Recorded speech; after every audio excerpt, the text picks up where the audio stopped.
Next up, we have a speaker who is going to be with us live, but was caught in the hurricane in New Orleans.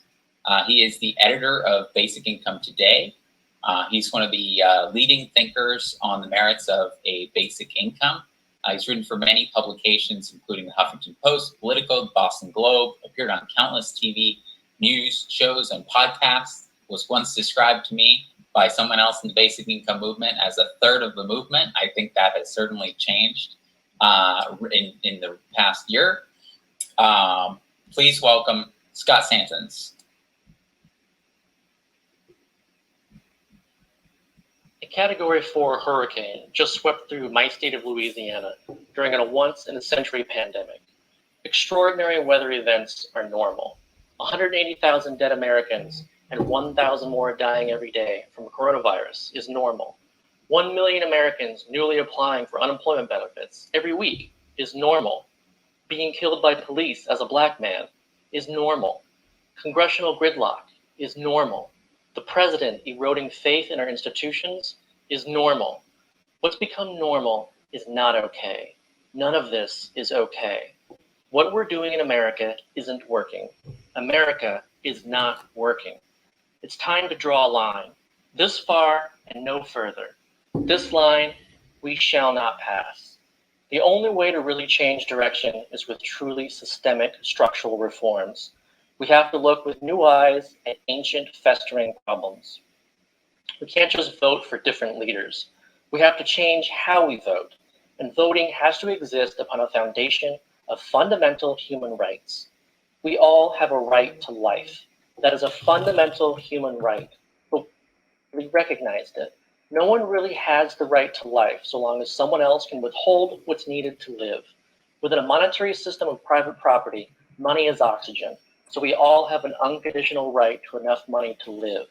That is why I believe the most important structural change of all is an unconditional basic income floor, where every American would start every month above the poverty line and never fall below it. UBI is not solely an income boost equivalent to a simple raise, however. It's a structural change that removes barriers to other structural changes. It's a foundational floor for everything else we need to do. It's the power to say no. It's the security to breathe freely. It's fuel for essential activism. UBI is still about money too, but too many people don't think through what that means. What does money buy? It buys time. It buys freedom from abuse. It buys access to the courts. It pays for disaster evacuations. It pays for grassroots campaigns. It affords volunteering. It supports entire communities. We need more than UBI. An unconditional right to life is not the ultimate goal of a just society. It is the prerequisite to a just society. UBI is the construction of a firm, anti-racist foundation of equity to support our humanity and free our imaginations and our potentials to achieve all that otherwise remains unachievable.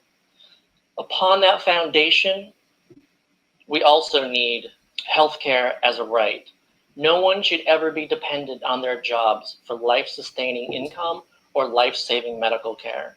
The right to breathe is not an employee benefit. It is inalienable. We need Medicare for all, and we need basic income for all. No conditions, no means testing, no but what abouts. Survival, guaranteed for life. So that life can be about everything beyond survival instead of an endless pursuit of survival. But to accomplish and preserve these pillars of a just society, we also need a functioning government. We need to save, restore, and expand our democracy. We never should have allowed a two-party system. Duopoly is not democracy. To change the structure requires mass local activism.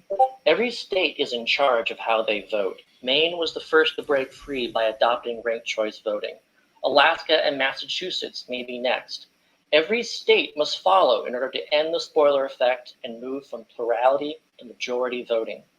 Gerrymandering must end too. Politicians must be prohibited from choosing their voters. At the very least, we need third-party fair redistricting, but even better, We also need publicly financed elections where every American is allotted an amount of funding to donate to political campaigns so that lobbyists are overpowered by the power of the people. We need so much more, but I consider these the most important that will make everything else possible, no matter how impossible it all feels right now. 2020 has been a year none of us will ever forget, but it also changed the world. To remake it into something new, something that actually works for all of us, something that puts our humanity first. A better world is possible, but it's up to us to make it happen. It's up to us to build it. It's up to us to draw that line together and choose to recognize our mutual human rights through the further democratization of power and the decoupling of both survival income and healthcare payment. The two-party system, to hell with poverty and the daily fear of it, and to hell with non-universal healthcare. 2020 and no further. Normal is no longer acceptable.